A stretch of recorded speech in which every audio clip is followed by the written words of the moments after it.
Ngayon po ay magluluto tayo ng sotanghon with egg. Matapos igisa ang sibuyas at bawang sa mainit na kawali, ay ilagay ang sotanghon. Halu-haluin. Halu-haluin. Yan, sige pa. Yan. Sa pagluluto, siguraduhin may apoy ang kalan. Lagyan ng konting iodized salt para lumasa.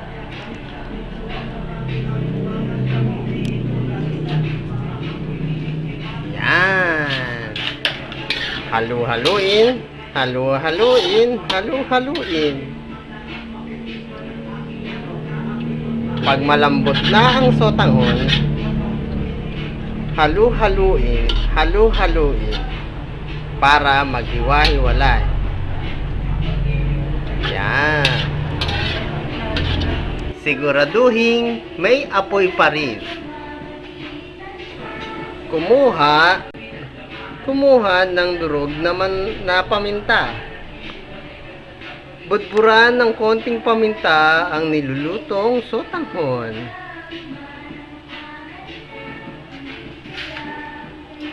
Siguraduhin ito ay sa sotanghon babagsak at huwag sa sahig.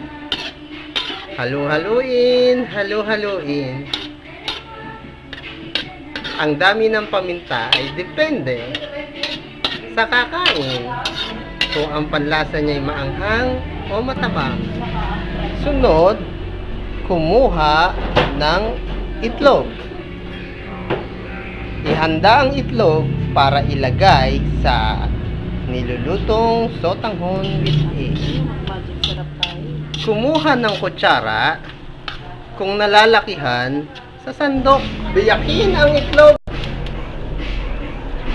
at ipagsak sa loob ng kumukulong kawali kung saan niluluto ang sotanghon.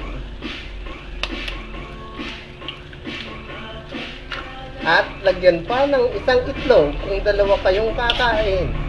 Halu-haluin, halu-haluin.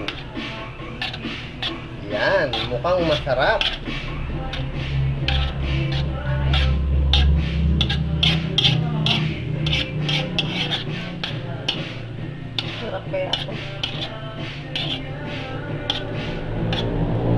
Mapapansin na mag-iiba ang kulay ng nilutong sotanghon. Ito ay magkukulay puti.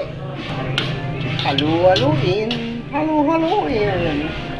Kung masyadong malapot, lagyan pa ng konting tubig.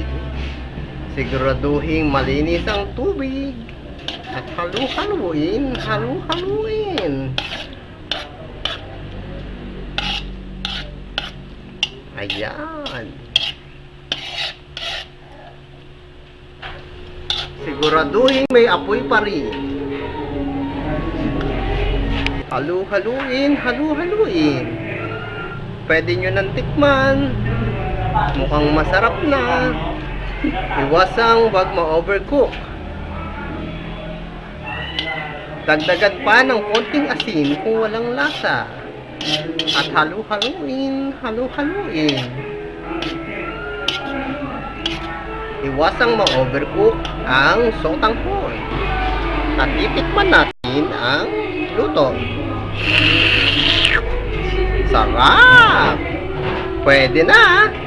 Ito po si tatang nyo, tatang mo, tatang nating lahat. Para sa luto ni tata. Ayan, luto na po ang ating sotanghon with scrambled egg. You can serve it with your favorite fried dried fish or tuyo. Ito po ang kaibigan na si Tata.